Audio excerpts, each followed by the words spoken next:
This book contains tried and tested beginner-level techniques and strategies on how to get people to do what you want them to, using the art of influence, persuasion, communication skills, and manipulation.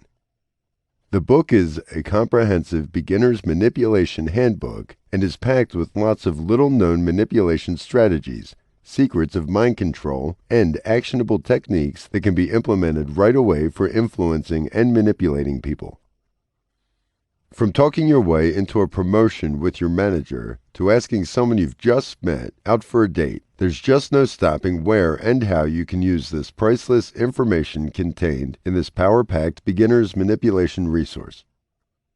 I've provided lots of everyday examples and illustrations to make the understanding simpler and more engaging.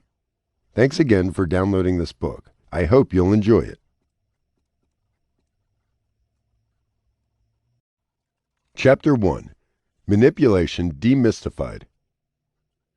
Even before we understood the term manipulation, or the psychological concept of manipulation came into being, we've been manipulating and getting manipulated. As newborns, we manipulated our caregivers into feeding, keeping us clean, and putting us to sleep. As infants, we manipulate adults for toys and treats. As adolescents, we manipulated our parents, caregivers, for permission for late nights.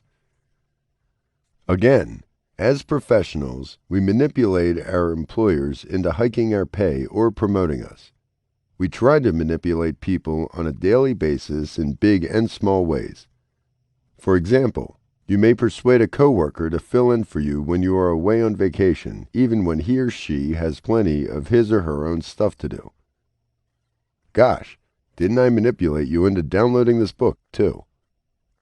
The truth is, knowingly or unknowingly, we are all part of the giving or receiving end of manipulation. We resort to several techniques to get others to do precisely what we want them to, sometimes even harming them in the process.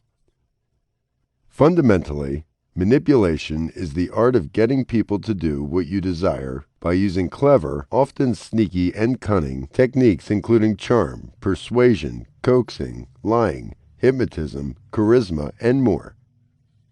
It is seen as a negative persuasion tactic used for exploiting people to serve one's purposes. Manipulation often operates from the perspective of, I have to trick people to accomplish my goal. Having said that, not all manipulation types are bad. Depending on how you use it, it can also be useful to serve positive means. Sometimes you may use a negative technique to serve a positive goal, which doesn't make manipulation so bad after all. Let's say, for example, that you've been working really hard in your current organization. You've brought your employers plenty of business and goodwill. However, they are depriving you of the salary raise and promotion that is long since due. Every time you ask for it, they come up with a clever excuse. In such a scenario, if you manipulate your way into claiming what is rightfully yours, you aren't so wrong. You may threaten to leave and join another company, take away their clients by forming a company of your own, or influence other employees to move to companies where their skills are more valued. You are using manipulation to accomplish a positive goal. Manipulation primarily originates from the idea that your desires, goals, and needs are above everyone.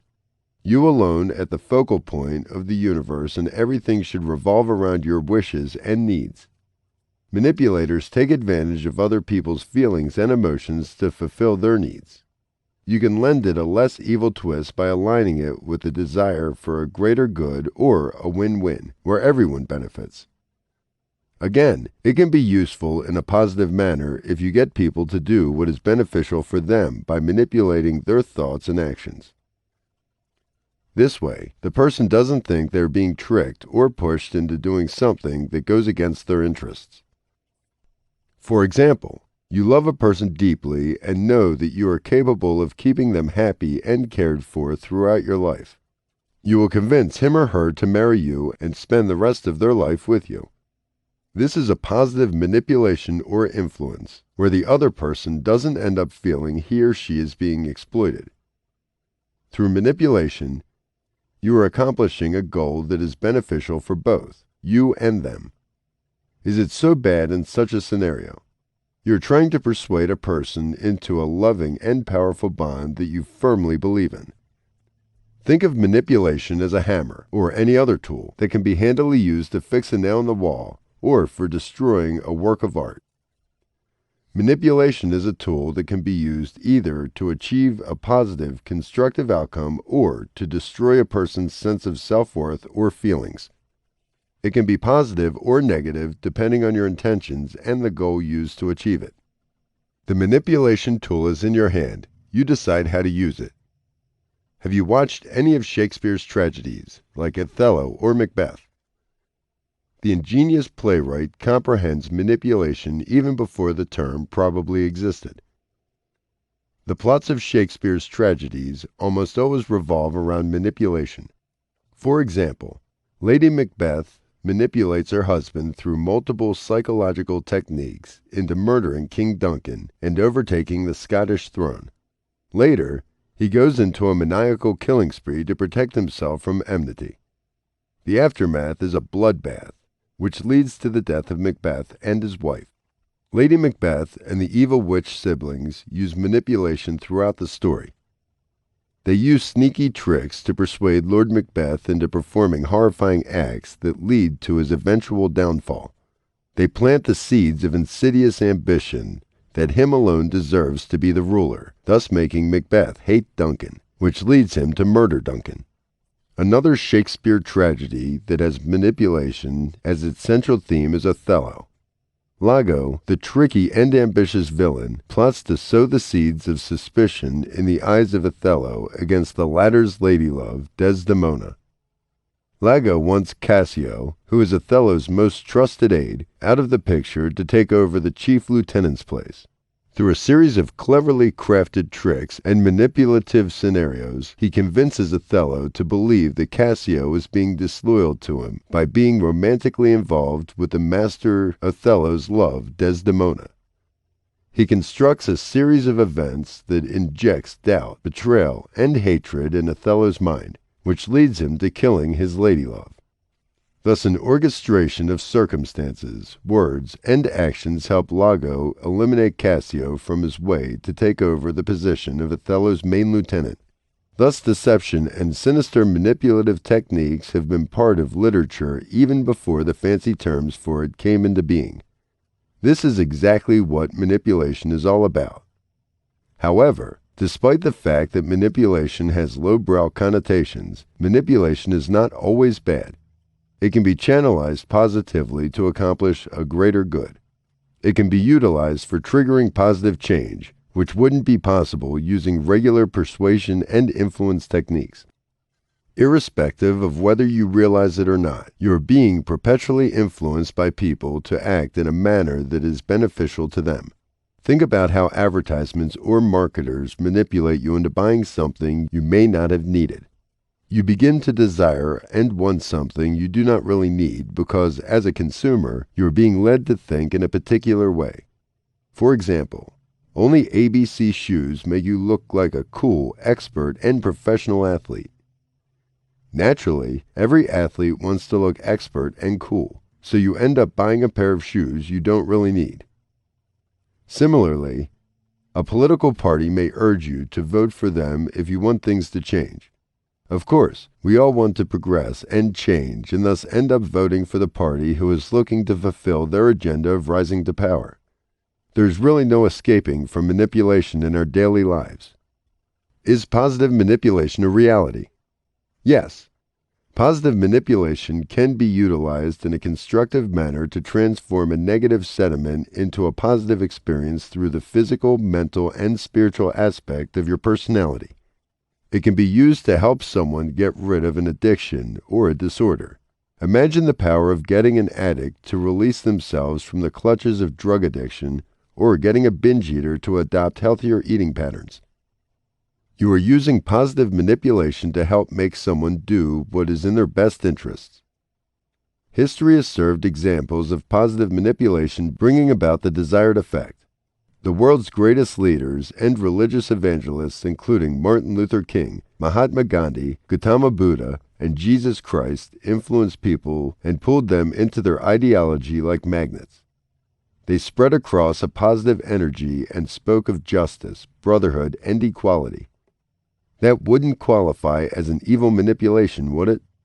These leaders spread an intensely constructive vibe via their words, actions, and life to guide others on a similar path of humanity. These figures didn't use manipulation in a negative sense. They used the power of influence and persuasion to help people learn important life lessons.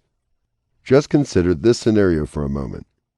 There are several situations in life where you feel an urge to reach out to someone who needs your help.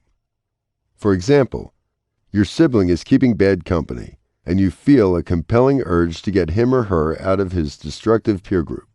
None of the straight or seemingly positive ways you've used has helped you remove them from the clutches of negative influence. In such a scenario, is manipulation bad? If you sue the underhand tactics to help people do what is good for them, is manipulation an evil concept? The motive or intention behind the act of manipulation makes all the difference. The motives here are hardly selfish or self-serving. The techniques may be a little sneaky or crafty, but that intention or purpose doesn't make it so bad after all. Have you heard how desperate times call for desperate measures? Sometimes you have to use the backdoor or underhand techniques when convincing people in a straightforward manner isn't possible. You may have tried everything you can within reasonable influence and persuasion tactics. However, when nothing else works, one often resorts to what is viewed as crafty measures. Watch out for the intent with which you are manipulating people. If it is for sales or to help someone act in a manner that is positive and beneficial for them, manipulation may not be as evil as it is portrayed to be. However, if you trample on the people's sense of self-worth, emotions, well-being, or fundamental rights to serve your needs, the manipulation gets downright evil. If you are using manipulation to overcome an obstinacy, irrationality, or stubbornness, it may be a negative means for a positive cause. Let us consider an example to understand this more effectively. Your best friend, let's call him Tim, is someone you deeply care about. You've been thick since childhood, having shared the same neighborhood, values, and school. A mutual friend lets you know that Tim, who has now moved to another city for work, has been abandoned by his longtime girlfriend for another man just days before they were to get married. The depression has caused his performance to deteriorate at work. You know, being a sensitive and emotional person, Tim must be hurting from within. The incident has taken a toll on his personal and professional life. You go over to meet him and suggest that he'll see a counselor before his feelings get worse. He simply refuses to accept that there is a problem and is not open to seeing a counselor. However hard you try to persuade, please, or coerce him, it doesn't work. What is the next move for going past his obstinacy? As a friend, you are terribly concerned about Tim. However, reasonable persuasion doesn't seem to be working with him. In desperation, you tell him about how your manager's son met a near-fatal accident and slipped into a coma. The manager went into a bout of depression, following which his performance at work was disturbed. You choose the right words, expressions, emotions, and voice tone to convey your idea. The narrative is slowly built to the point where the manager is about to lose his job and destroy his personal and professional life. This is when you tell Tim how the manager agreed to seek professional help to bring his life back on track. You book an appointment for your manager, and on your suggestion, he starts going for a regular therapy and counseling. Masterfully, you inform Tim how a strong will and series of counseling sessions combined with therapy helped the manager regain control of his life. You are attempting to stir the right emotions in Tim to get him to take action in the right direction. There's hope that he will sufficiently move into action after hearing an account of your manager. Not one word of what you spoke is true. It is lies and deception. You just made it all up to get Tim to take action. You manipulated Tim into meeting a therapist so that he could take control of his life again. The motive was to improve his psychological condition through a little trickery and deception. Manipulation opens a little window to surpass an individual's defense or obstinacy to get them to act in a more positive direction. The following are some ways that qualify as manipulation: constantly complaining, being a helpless victim, inducing a feeling of guilt, comparing the victim with others, giving excuses, justifications, and rationalizing, pretending ignorance, emotional blackmail, acting evasive, showing fake concern, putting down people, constantly blaming others for their troubles, lying and trickery, denying, fake flattery, intimidation, offering an illusion of selflessness, shaming victims. The psychology of manipulation and influencing people.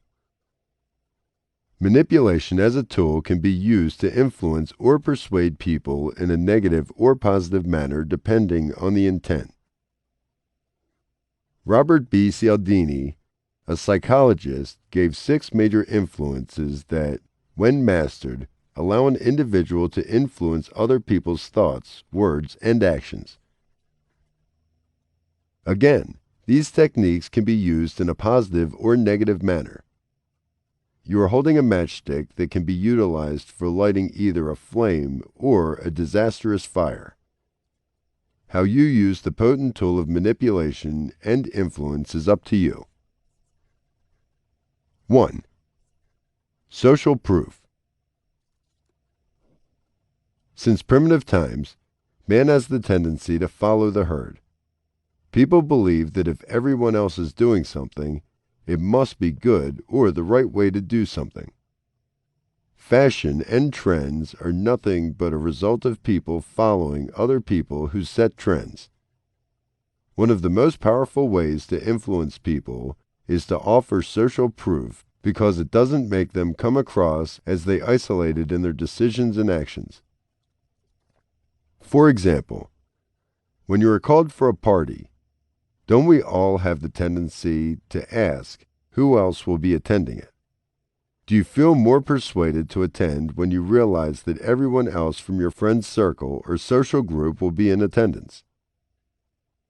The fear or insecurity of being left out makes people take quick decisions.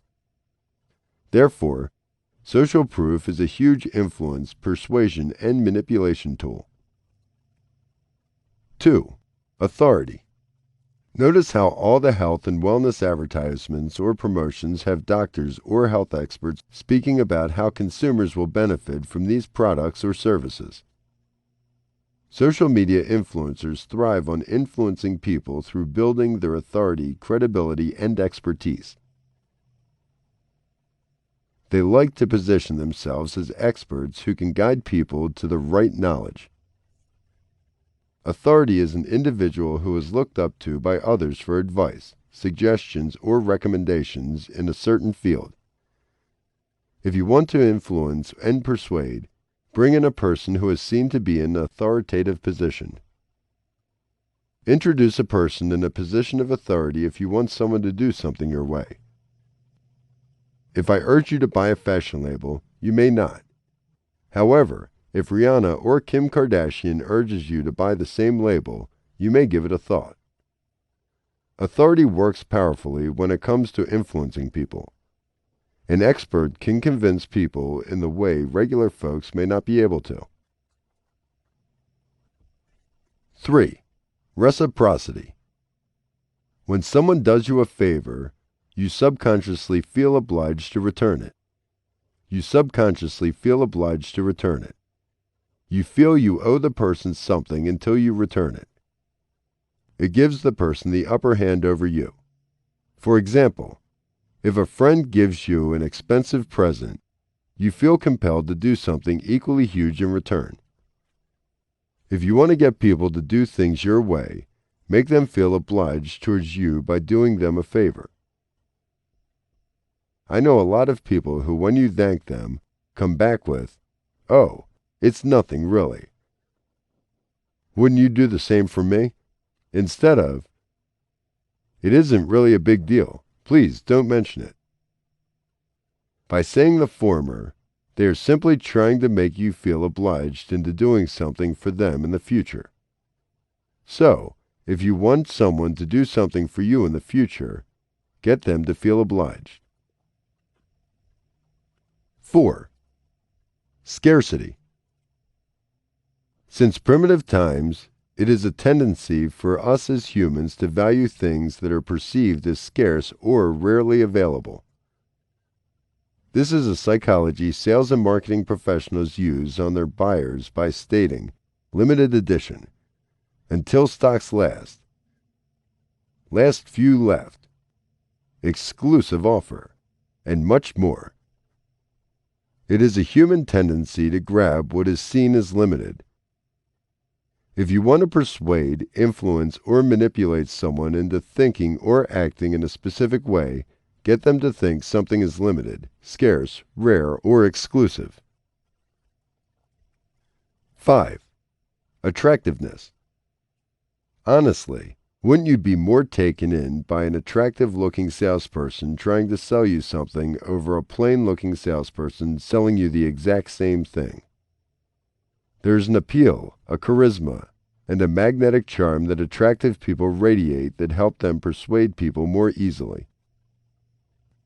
However, much we deny, we are taken in by the friendly, physically attractive, and charming folks. Spending time with people to get them familiar with you is a great way of building rapport and influencing people. For example, if you want to ask a person out on a date, rather than asking them out straight off, hang out with them as friends. This way, you have a higher chance of getting them to agree on a date.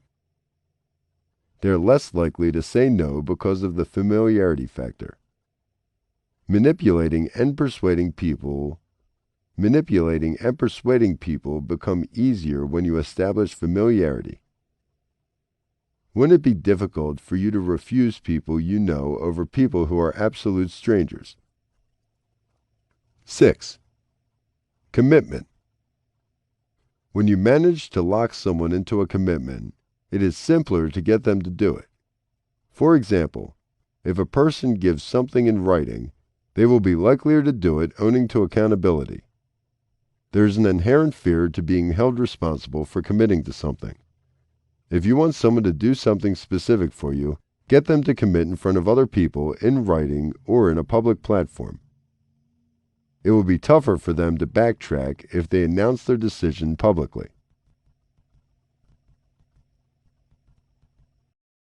Chapter 2. Brilliant Psychological Techniques for Manipulating and Influencing People. We manipulate people and get manipulated on a daily basis, though the intentions and intensity keep varying. There are plenty of tricks to get people to do what you want them to. How can you get people to do what you want them to each time? What are some of the most tried and tested influence and persuasion strategies that help you exercise control over people's words, thoughts, actions, and emotions? Here are some of the most effective manipulation strategies that will help you have your way with people. 1. Setting similarity. Establishing similarity is a powerful way to get people to do things your way. This works for everything from asking your manager for a promotion to getting the hot new girl or boy to agree for a date. This works on a very primordial level. Since primitive times, people take people who are like them or they perceive to be among them. There is a subconscious feeling of affiliation towards people who perceive to be like us.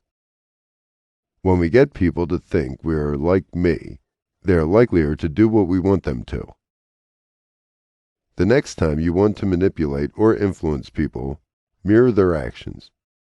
Observe how they walk, talk, words they use, their actions, gestures, and expressions. Subtly mirror their body language, including gestures and posture. For example, observe how a person is holding their glass of drink and follow suit. Sip your drink right after they do, and gesticulate like them. Or lean against the bar like them. If you notice the person moving their weight from one foot to another, mirror their action. There is a deep psychological process behind the act of mirroring. When you mirror a person's words and actions, you are simply reinforcing the fact that you are one among them. Make the mirroring subtler. It shouldn't come across as you are imitating or mimicking a person. If the mirroring becomes too obvious, the person is likelier to get offended. This may have a negative impact on your intent of getting the person to do what you want them to. The method is effective when you are getting someone to agree with your point in negotiation or professional setup when emotions don't work. 2. Build charisma.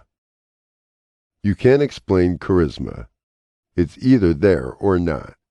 Though charisma cannot be explained, it can be easily identified in people. Most politicians, world leaders, performers, and salespeople consciously work on their charisma to make the process of getting others to do what they want smoother. They work on their charm effortlessly and hypnotize people with their words and actions to behave in a certain way. Do you spread a friendly and warm vibe? Do you have a friendly, open, and positive language? Can you win people over with gripping conversation even when you are meeting them for the first time? Can you sweep people off their feet by creating a dazzling first impression? People adept in the art of persuasion have well-developed conversation skills. They have a gift of the gab, smooth talker, and can make other people feel special. Manipulators have a knack for using body language to their advantage. Through your words and actions, make people feel like you are genuinely listening to them. Give them the impression that you care about their feelings and interests. Show them that you care enough to make an effort to get to know them, even when you don't. Confidence is one of the biggest charisma enhancers. Confident and self-assured people are hugely charismatic. When you know exactly what you are doing or saying, your confidence is reassuring for people. They realize you know your stuff. When you have complete faith in your ability, it becomes easier to influence, persuade, or manipulate people to act in a manner that is beneficial for you. When people are confident in their abilities, words, or actions, they can easily inspire others. For example, imagine dealing with a salesperson who doesn't know what he or she is saying about the product. They are unsure about the product features or unable to answer your questions about it convincingly. Will they inspire you to purchase the product? No, right? As a buyer, you'll think that if they themselves aren't convinced about their product, how on earth do they expect you to be sure of it? People will take your words and actions seriously when they are assured that you know precisely what you are saying or doing. This comes with practiced confidence and communication skills. More in developing the manipulator communication skills later. Irrespective of if you are speaking the truth or not, you need to say it in a confident and impactful manner to drive the other person into taking the required action. 3. Compare and contrast technique that each of us has used knowingly or unknowingly at some point.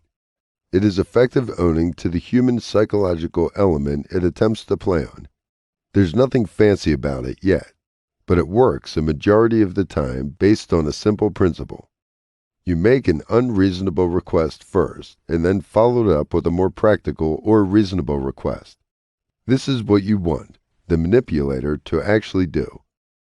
What you end up doing is offering the other person an opportunity to weigh the first unreasonable request against the second reasonable one, where the second request comes across as really small and doable.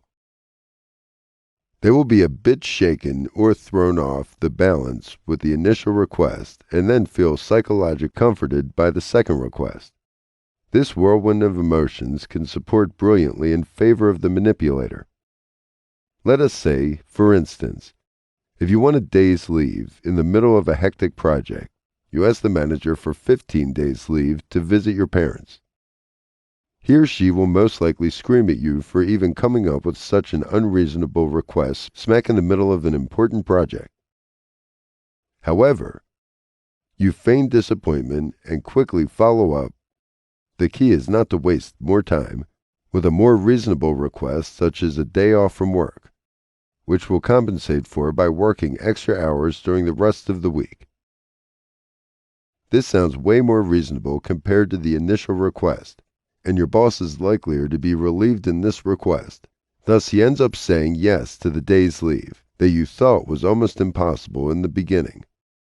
Once a person says no to you, it becomes more challenging to follow it up with another no, especially if the later request is smaller compared to the first.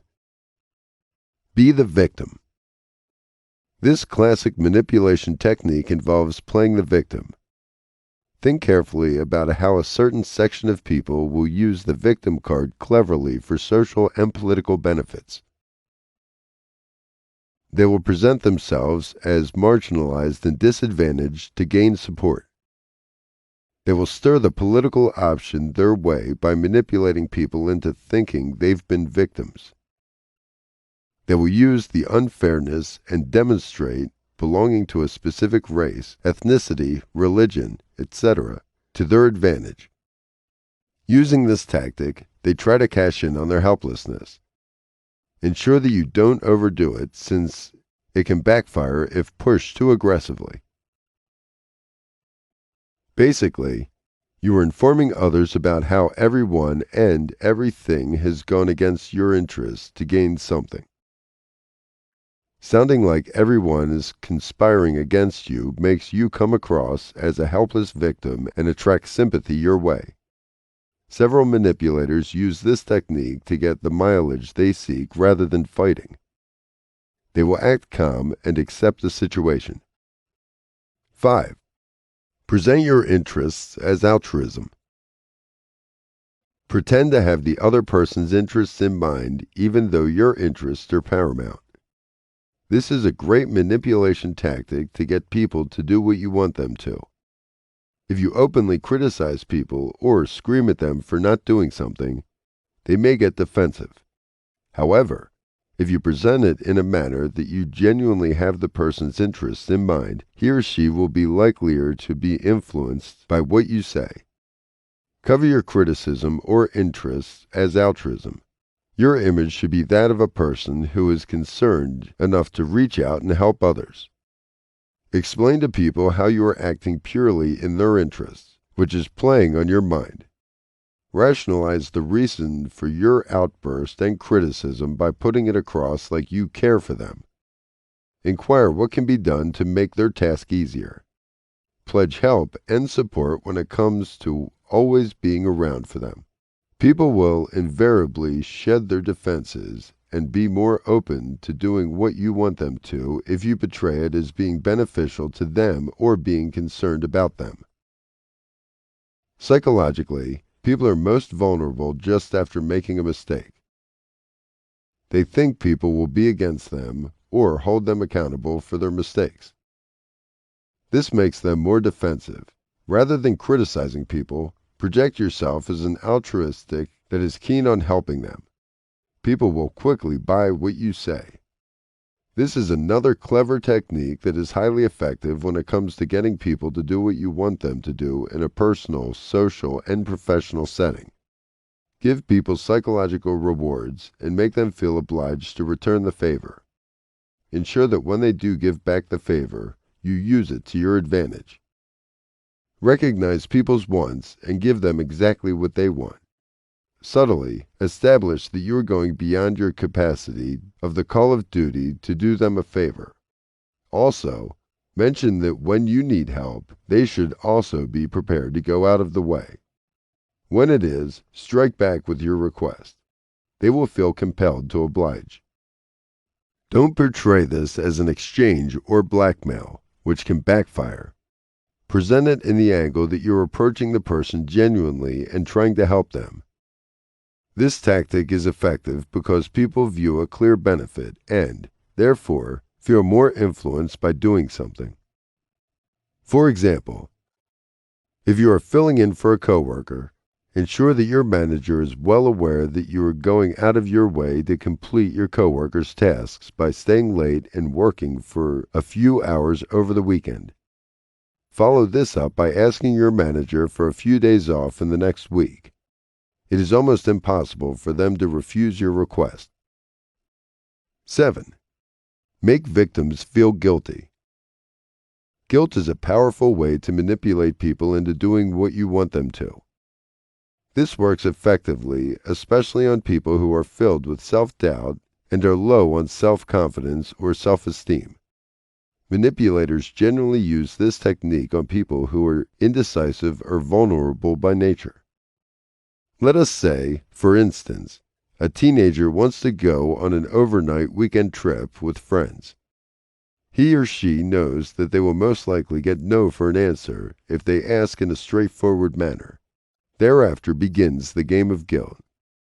They make their parents feel guilty about the fact that they've been overprotective or haven't allowed them to explore or negotiate the world on their own.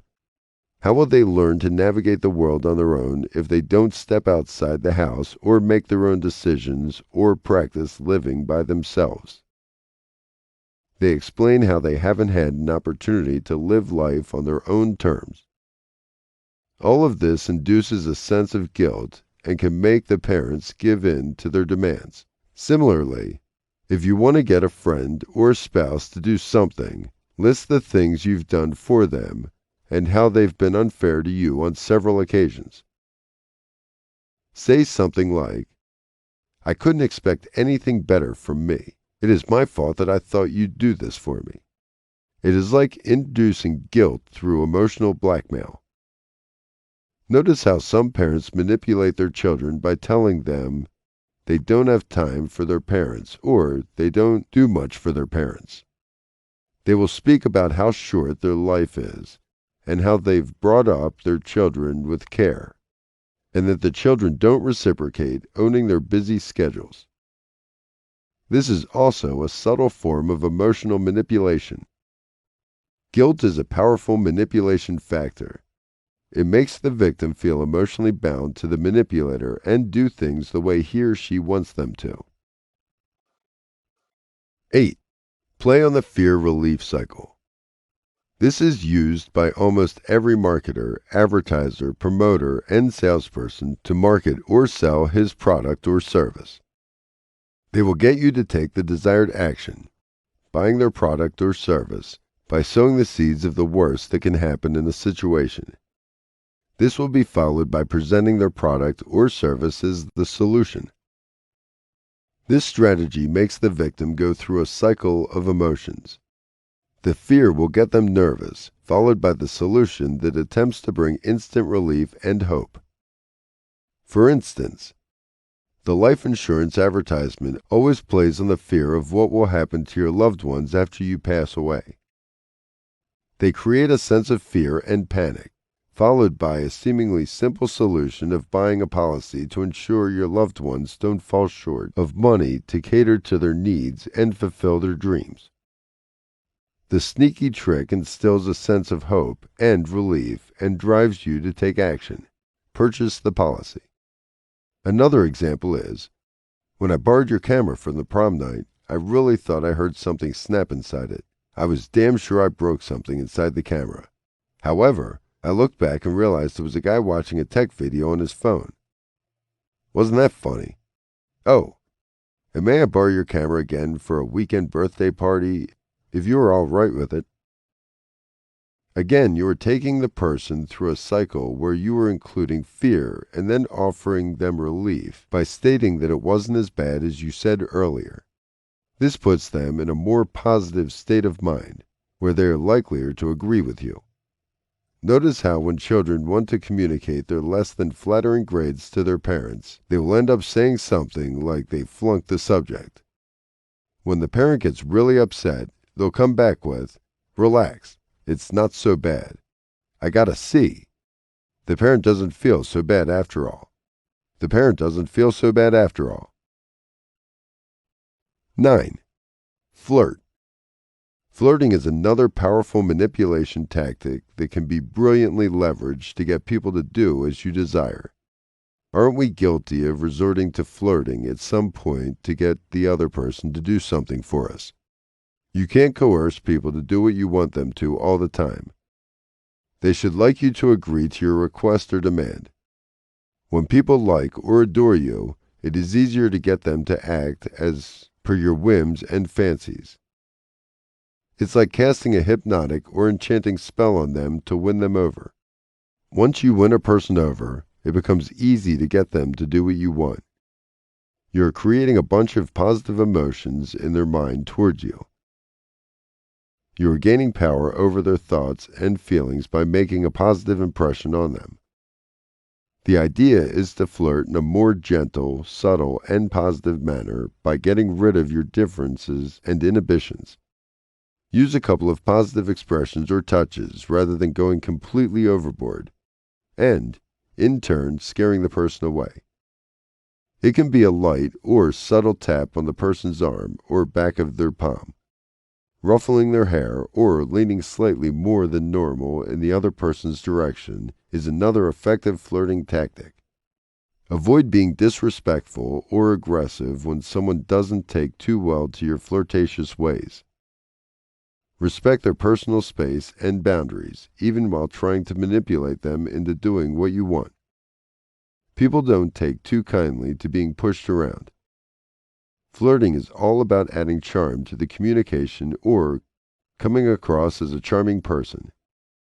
If a person feels like you're intruding on their private space, you will come across as anything but charming.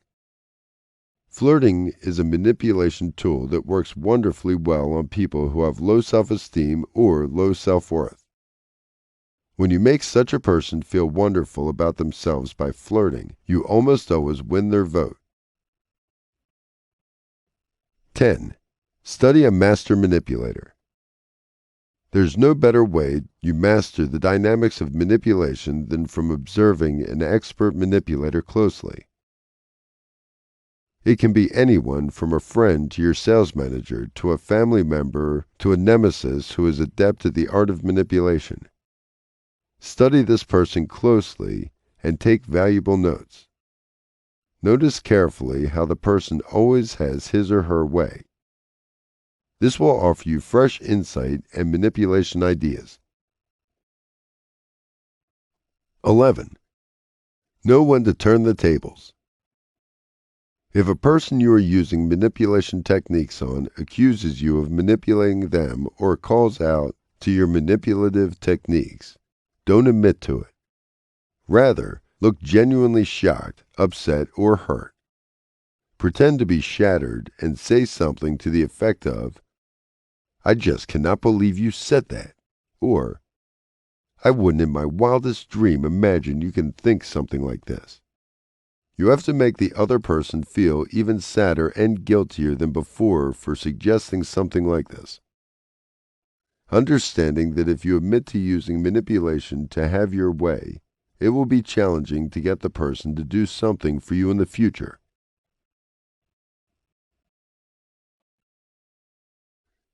Chapter 3. Social Manipulation Strategies. Here's some of the most powerful strategies for manipulating people in the social or public settings and scenarios. 1. Cash in on the home court.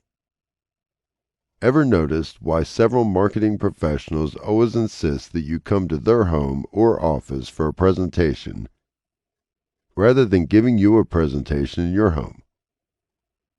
There's a simple manipulation strategy behind it. When you negotiate within a physical space that belongs to you, subconsciously, you're in a more authoritative position. This is one of the biggest social manipulation secrets that few will tell you. You have greater influence, control, power, and dominance when you are in a physical space that is your domain. It reflects in your body language, attitude, words, and actions. The place can be anywhere from your home to office to car, which you are comfortable and familiar with. Network marketers are always attempting to cash in on the home court advantage, which is why they will insist that you come for a presentation to their place. When you are signing an important deal or negotiating terms of a critical association, always persuade the other party into coming over to your office or home for a talk. The comfort and familiarity of your space will put you in a position of greater confidence and authority, thus increasing your chances of cracking the deal in your favor. Tell people that they need to understand the process, or you need to explain everything to them in detail, which is why they should come over to your place. This is the angle you present to them. The reality is that you are giving yourself a higher position by introducing negotiations in a space that you own and are therefore familiar and comfortable in. 2. Distraction strategy.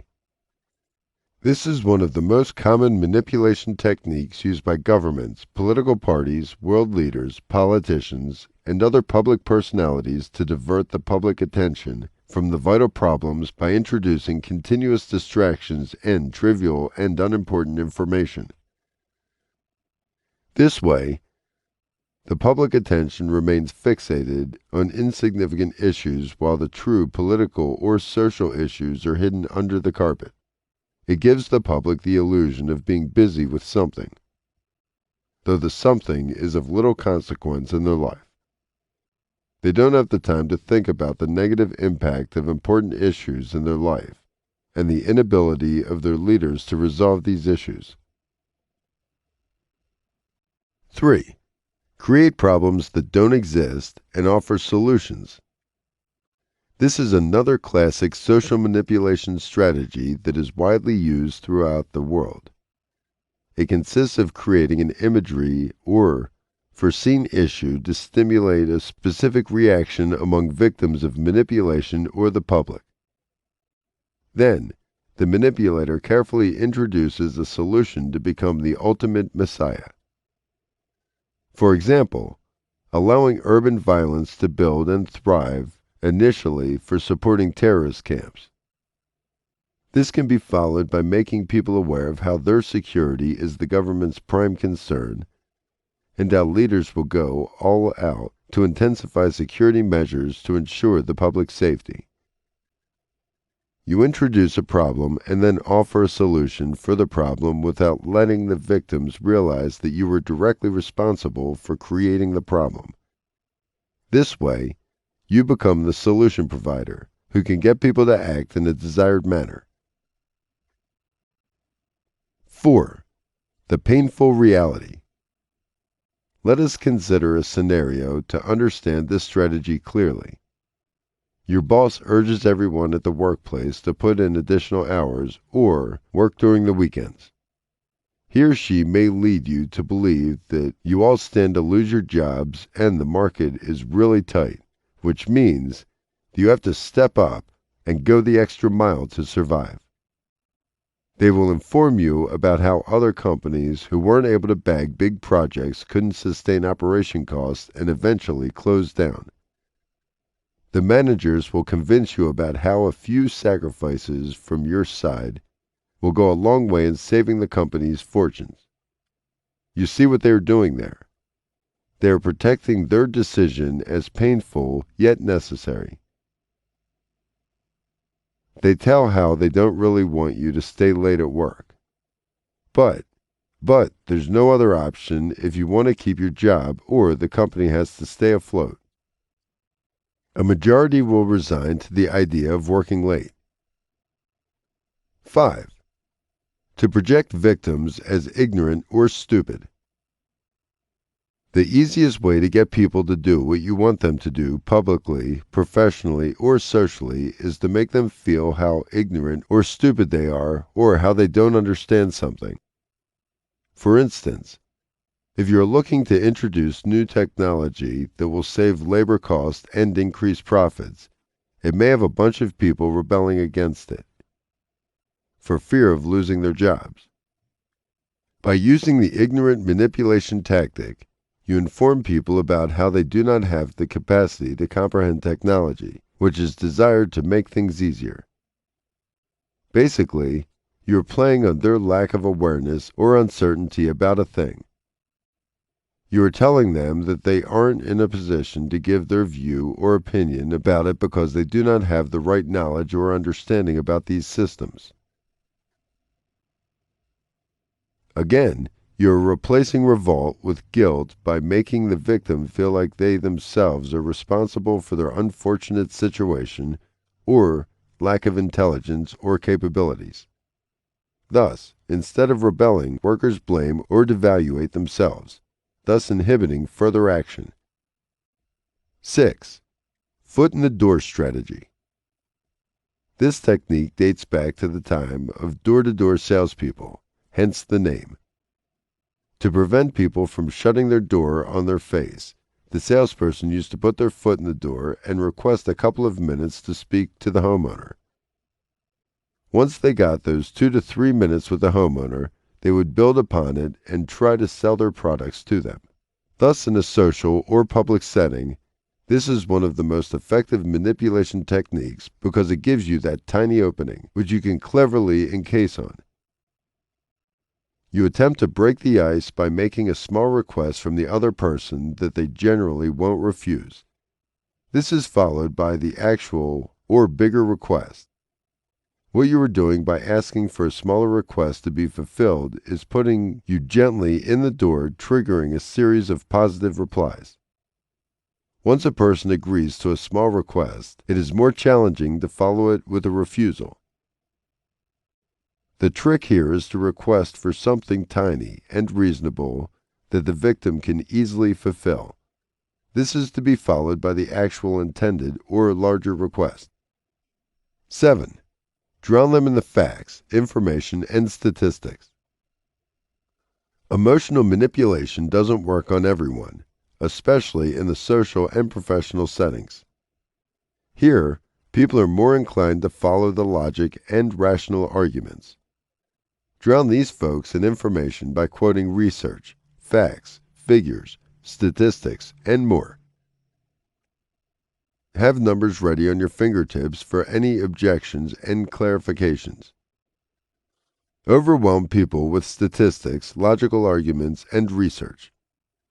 Be armed with the vital information to intellectually bully people. Present yourself as the ultimate authority or the source of knowledge in a particular field. Cleverly present research that supports your stand or point of view. Take advantage of an established expertise to the fullest.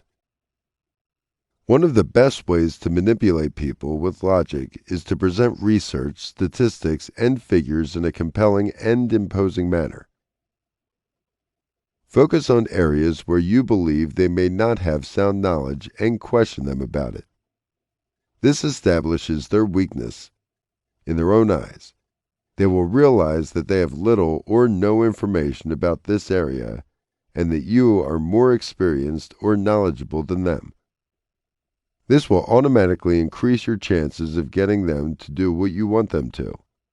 This technique works well during business negotiations, sales, social debates, and other social or public settings.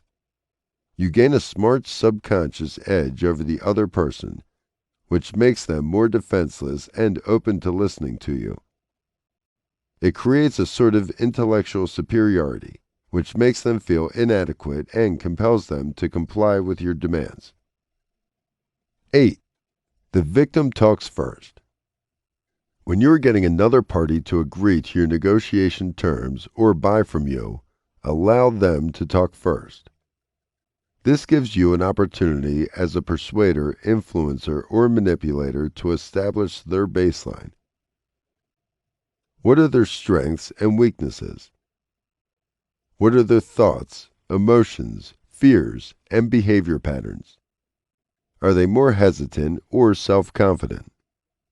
Do they appear extroverted, open, or introverted, closed? Are they approaching the deal or sale with an element of hesitation? Are they overwhelmed by your presence? What does their body language reveal about them? Allowing them to communicate first helps you set a baseline for both their strategy and weaknesses, which can be utilized to get them to act in a desired direction. You can also prepare a list of questions that you can ask them to establish a baseline in the direction of taking action in your favor. For instance, if you are planning to sell insurance, you ask them a list of questions to help you establish their fears and therefore give you the opportunity to play on these fears for getting them to sign up quickly. 9. Kill trust issues by sharing something personal. A lot of people are very wary of being manipulated because they've been misled or manipulated in the past. They come with baggage of trust issues and always operate with a hint of suspicion. Such people are potentially difficult to manipulate since they always have their guard on. However, one way to overcome trust issues or help them drop their guard is by sharing personal information. This makes them lower their wall and increase their trust in you. Ensure that the information you share is confidential or personal enough to break the trust barrier. Share something that they can relate to or is important for them to know to make the strategy even more effective. The information you share may be real or fabricated. However, it is important that the other person believes it. 10. Be a master at debates and public speaking. Like we discussed in the previous chapter, manipulation is all about building charisma. It is about being able to persuade or influence people into taking the desired action. If you want to develop your personal or people convincing skills, sign up for a public speaking class. You will learn to put across your point in a gripping, impactful, and assertive manner without getting aggressive or pushy. Notice how some of the best public speakers or orators can hypnotically charm people with their verbal and nonverbal communication skills. They use everything from their words to gestures to posture to voice tone to persuade people into thinking or acting like them. Convincing people takes a confident and powerful persona. When you portray a confident and imposing personality, people automatically sit up and pay attention to what you are saying. Attract people like magnets by learning the power strategies for appearing more convincing and presenting ideas in a more attention-grabbing and spellbinding manner. To enhance your theatrics and/or communication skills, sign up for a theater or drama workshop. One of the greatest challenges in manipulating people is not just controlling your emotions and expressions, but also having complete control of your body language, gestures, and expressions to portray the desired feelings or emotions. If you don't want to sign up for an acting class or theater workshop, study the mannerisms of actors. Examine the way actors express emotions. Notice how they use the tone of their voice to create the desired impact. Observe how they pause at the right place to allow the significance of what they said to sink in. This should give you a good idea of the skills you need to develop as a master manipulator or persuader. So, you may be really happy that the person is about to do what you want them to. Yet, you may want to portray a different emotion to control the emotion of elation.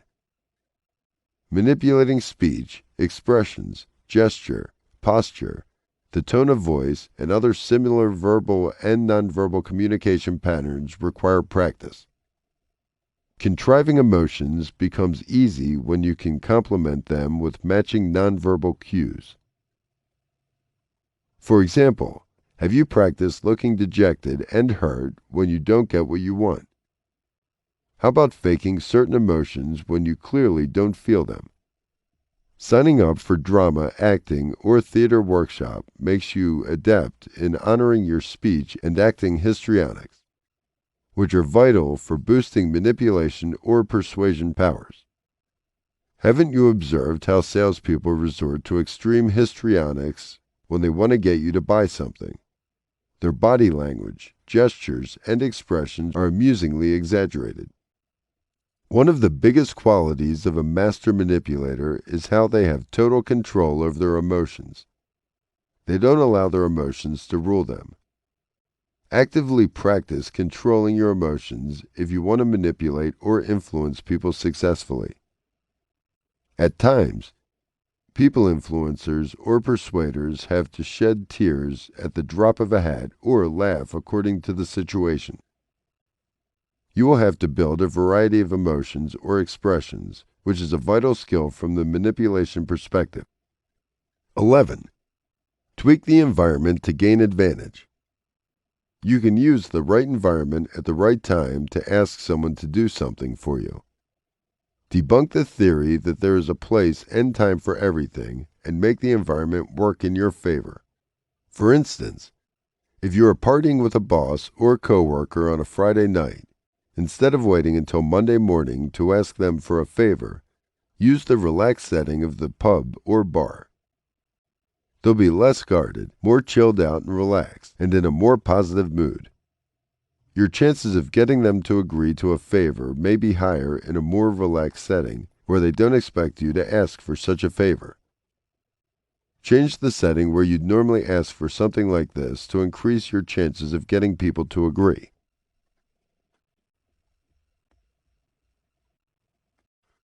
Chapter 4. Boost communication skills for effective manipulation. Manipulation is all about influencing people or getting them to do things your way. Thus, the manner in which you communicate certain ideas, thoughts, feelings, facts, and emotions are going to impact their decision. Communication skills are vital when it comes to persuading people to do what you want them to without making them feel like they are being manipulated or pushed into something. Manipulation is a subtle art that can be mastered with the powerful verbal and nonverbal communication skills over a period of time. Here are some of my best tips for improving your communication skills for manipulating or persuading people into doing what you want them to. 1. Be a people reader and analyzer. Every person possesses a distinct persona that requires a unique communication approach. Every individual won't respond to your manipulation techniques in a uniform manner. For example, instilling hesitation or self-doubt won't work on people who are more self-assured and self-confident. Similarly, a person who is more emotional in their disposition won't respond favorably to logical arguments. Before you decide your manipulation strategy, listen carefully to other people's words and closely observe their actions. Are they more thinking or feeling people? Do they make decisions primarily based on logic or emotions? Does their body language appear inhibited or confident? What is the best approach to move them into action? What are their strongest fears, needs, and motivators? When you gain awareness of all this simply by observing their words and behavior, there are greater chances of persuading them into taking the desired action. Study a person's personality thoroughly before attempting to manipulate them. Here are a few power-packed tips to enhance your people reading skills. Analyze if people tend to give more emotional responses. These are the easiest psychological manipulation victims.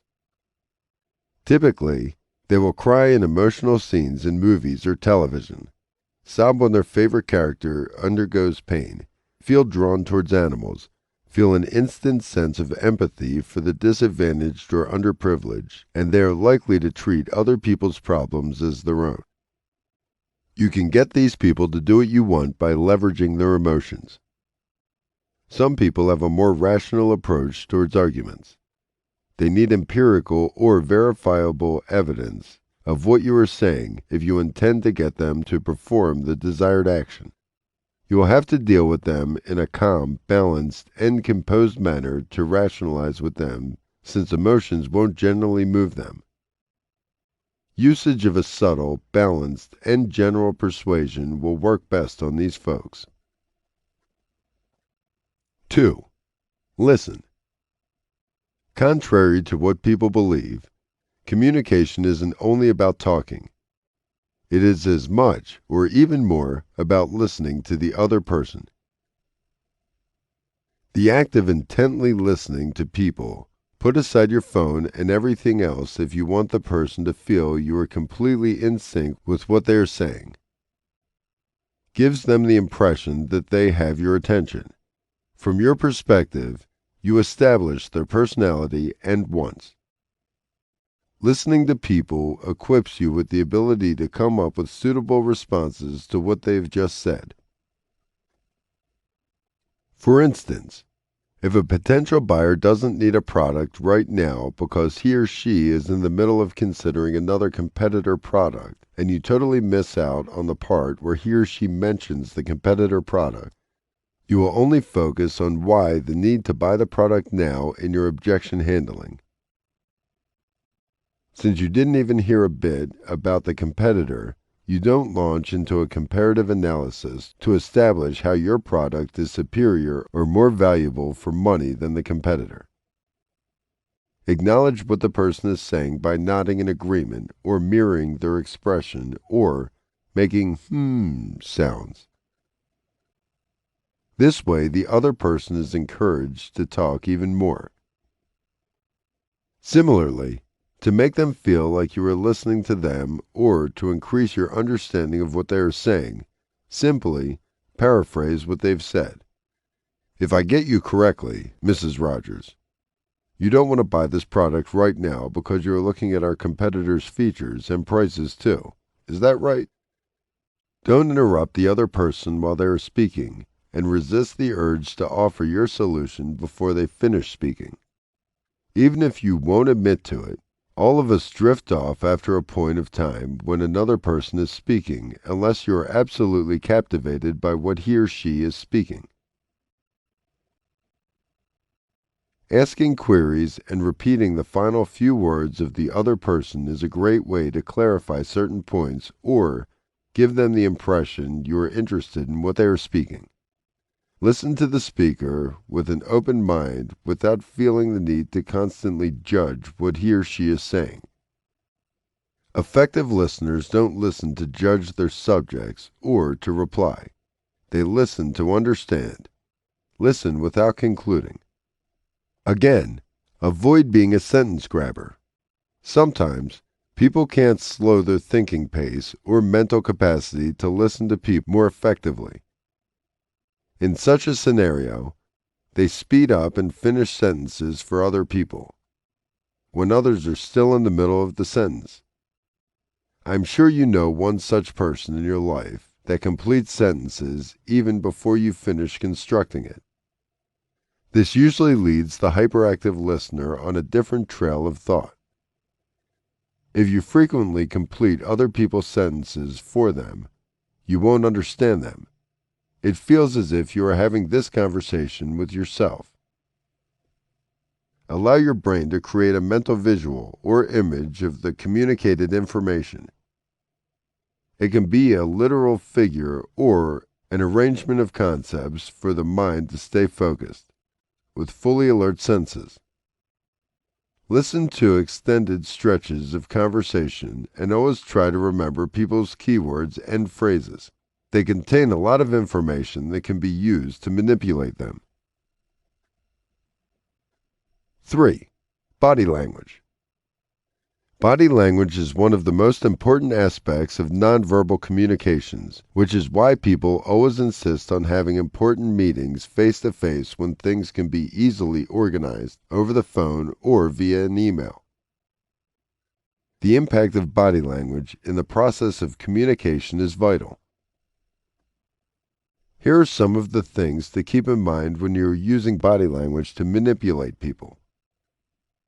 People will be more taken in by the words and actions of a person who appears confident and self-assured. If your body language is sloppy, hesitant, and full of self-doubt, there's a slim chance people will buy what you are saying.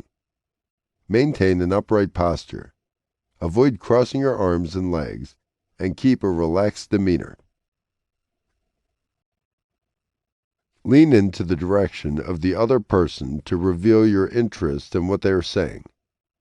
Your head should be slightly tilted to their direction, without thrusting your face into them. Your feet should be pointed in their direction. Don't get too close, which will close them to anything more you will want to say. However, slightly tilting your body in the direction or leaning over the table is a good way to reveal your interest in them. While addressing the person, face them and look straight into their eyes. Try and maintain an eye contact throughout the interaction. Shifting away your focus every now and then makes you come across as an uncertain or dishonest person. Similarly, looking at a person continuously in the eyes can be intimidating for him or her. It is all right to look away for a brief moment periodically. Be attentive and relaxed. Don't tap your hands or feet. Avoid fidgeting with your fingers and an object. It sends the message across that you aren't interested in what they are saying or are nervous in their presence. Leave your hands and legs in a relaxed position. A smile works wonders when it comes to striking a rapport with an individual on a subconscious level. Keep a smile plastered on your face while interacting with the other person to improve your likability factor. One of the best ways for enhancing your body language communication is to practice in front of the mirror. It allows you to gauge how you appear in front of other people and what modifications you can make to come across as even more persuasive and influential to them. Closely observe your gestures, postures, expressions, words, tone, etc. as you speak. Is it capable of having the desired effect on a person? Do you come across as confident and convincing about what you are saying? Does your speech drive others into taking quick action, or does your speech inspire an instant action? Another technique for observing your body language, gestures, postures, leg movements, expressions, walk, etc., is to record an important meeting or presentation. Each time you are in a situation you are required to manipulate or persuade a person into taking an action, ensure that the interaction is recorded. This way, you'll have some reference material to fall back on when making the important changes in your manipulation communication pattern. You will know what works in your favor and what you need to change to make your talks even more power-packed. I picked this up from a friend of mine who would record every presentation he would give to the potential investors and clients. He started with being really awkward and unsure. However, through careful observation of his body language and speech delivery, he could make the required changes. Over a period of time, he has become one of the most persuasive and influential communicators who can get people to do whatever he wants. When you meet a person for the first time, or any number of times, establish your subconscious authority with a firm, confident, and assertive handshake. A limp handshake can convey nervousness or uncertainty, while a crushing handshake reveals aggressiveness or dominance. You don't want either of those. You want a handshake that is assertive and establishes your confidence and authority. Utilize power poses to your advantage. Amy Cuddy, a social psychologist, spoke about, on TED Talks, how certain power poses raise our testosterone levels and reduce the cortisol levels even in 2 minutes. These poses are known to have significant impact on the way we think, feel, and act. A majority of these poses involve making broader posture with your body that occupy more space and make your frame appear bigger. When you occupy greater space, You are subconsciously establishing yourself as a larger or bigger or more powerful person. While standing, widen your stance a bit by keeping your feet apart. You will come across as anxious or insecure if your feet are kept together too closely. Enhance your speech by using your hands. Brain imaging research has revealed that the brain's Broca region, that plays a significant role in the speech production, is stimulated not only when we are speaking, but also when we are animatedly waving our hands. Speech and gestures are closely linked. Thus, by using our hands to gesticulate, we can facilitate our thoughts and words. Notice how some of the best speakers will move their hands animatedly to make a powerful impact on the audience. You'll find your content improving significantly when you use gestures. Your thoughts will have more clarity and you'll utilize briefer, more impactful sentences. Watch people's feet to know if they are speaking the truth. When people who are aware of their body largely trying to control their postures, gestures, and expressions, they often forget their feet. Since it is the least noticeable part of the human body, people don't pay too much attention to controlling feet movement. People's foot movement will invariably increase when they are nervous, anxious, or stressed. Research has proved that you can determine a person's emotional state more effectively by looking at the entire body. When people are not speaking the truth, their toes will begin curling. To establish an instant rapport, align your body language with other people. Face the person completely and directly to reveal your focus on him or her. This is especially effective while communicating with a person within a group. 4. Tone of voice. When you are about to make an important presentation or telephone call, let your voice relax into its maximum pitch. Keep your tone low and authoritative rather than high and squeaky. Your voice shouldn't end on the raised note at the end of a sentence. This simply signifies that you aren't sure of something you said or are asking a question rather than making a statement. Allow what you said to end on a flat and assertive note as if you've pronounced a statement you're dead sure about.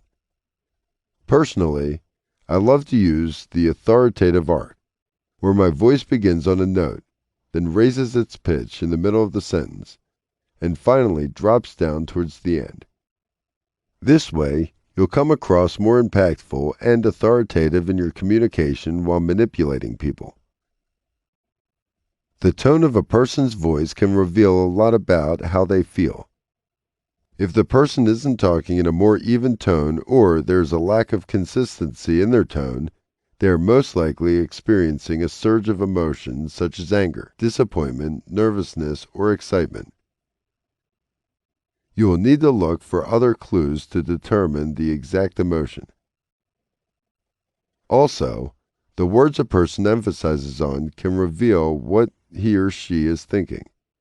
For example, let us take a sentence like, "Did you borrow the bag?" Depending on which word you are emphasizing on, it will be clear what the person means. If he or she is emphasizing on borrow, it can mean that she is asking you whether you borrowed the bag or stole it. Similarly, if he or she emphasizes on you, it can mean that he or she is trying to establish if you borrowed it or someone else did.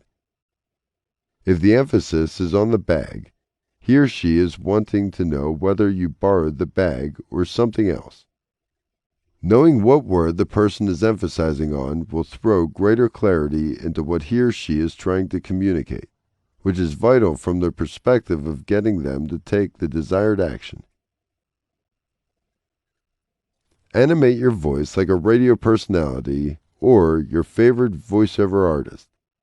Don't speak in a monotone if you want to create the desired impact. Speaking on a standard tone rarely leaves behind a powerful impression. Raise and lower your pitch or create the required histrionics. Listen to radio presenters carefully to understand how they use the power of their voice to stir the right feelings in their listeners. Again, the volume of your voice depends on the number of people you are addressing. If you are addressing a large audience, you may want to keep it louder. However, if it is a one-on-one interaction, speak softly in a low volume. 5. Words. What words should you use to trigger people's hot buttons during verbal communications? Hot words are highly effective when it comes to influencing people by tapping into their subconscious mind. The human mind often links specific words, phrases, with compelling emotions. There is deep psychological meaning attached to certain words and phrases, which means that they can be used for influencing the person to take a quick action. Words and phrases such as love, genuine, trust, valid, and assurance evoke positive feelings in people. It creates a sense of warmth and assurance. People tend to react more favorably to these words. Similarly, amplifying words and phrases that are spoken to elicit the desired response or create a desired feeling, much like hypnosis. You are simply hypnotizing people with your words. When you want to get a person to do what you want, use words and phrases such as right now, right away, immediately, quickly, instantly, suddenly, and other similar words.